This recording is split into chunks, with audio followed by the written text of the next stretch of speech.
Welcome to British Columbia, Canada.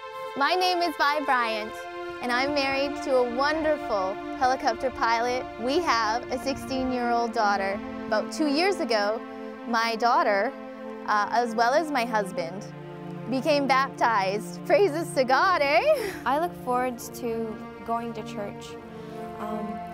We actually, as a family, my mom, my dad, and myself, go to an all-nations center. Well, when I was baptized, that really changed for me in upholding the Sabbath, because now that I fly helicopters and I have to satisfy the customer's needs, but also what was more important to me was satisfying what God was expecting from me. So I went to my boss with some apprehension that I'm now baptized, and my commitment to God means that I need to uphold the Sabbath, which means in this industry flying helicopters for a customer usually means that you don't have a choice when you're coming back, which posed a real conflict for me in maintaining the Sabbath and my commitment with God, having been baptized freshly. So when I went to my boss and I asked him about this, in fact I didn't sleep the night before. That's how very concerned I was in approaching my boss with this very strange request, in asking him that, by the way, boss, I can no longer work on Sabbath. So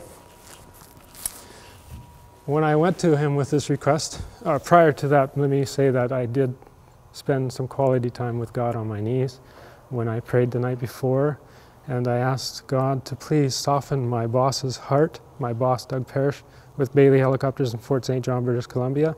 I asked him to soften his heart so that he can have understanding for me. And boy, was my prayer ever answered. Because when I went into my boss, my boss told me that I had his head spinning and that he never heard of a request like this and wasn't sure how it's going to work, but being that I was with him and worked with him for so long, and he said he'll see what he can do. And by the Lord's blessing and answered prayers, he said we'll give it a try. And sure enough, it's been almost 2 years now since I've been working for the same company and also maintaining my Sabbath.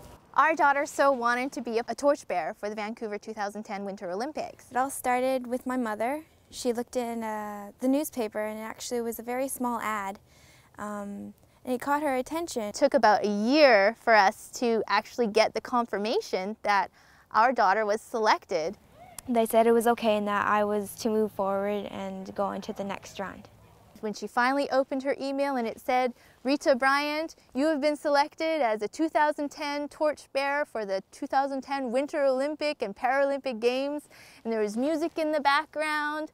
She was so happy. She was shrieking and she was jumping up and down, and she was so excited and squealing, and then she just cried. She was so happy. I was so excited when my daughter was chosen to carry the torch.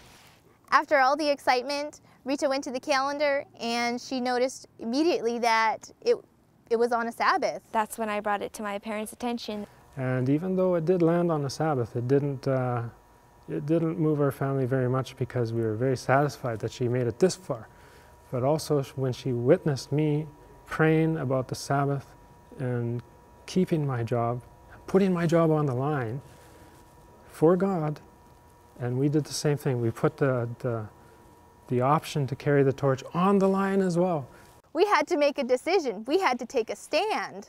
So my family came to the conclusion that my mother would write the Vancouver Olympic Committee explaining how we would like to keep the Sabbath holy, and we were willing to not run on that assigned day. And I know that my daughter Rita was praying immensely, because this meant so much to my daughter in carrying this torch for the 2010 Winter Olympics. We explained that it was a holy day for us.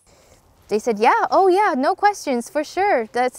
We totally understand what the Sabbath is about. They would reassign a day for me, which was in Tumbler Ridge, January 31st. And prayers were answered. When God's in your heart, you know what's right. I'd say follow your heart when God's with you.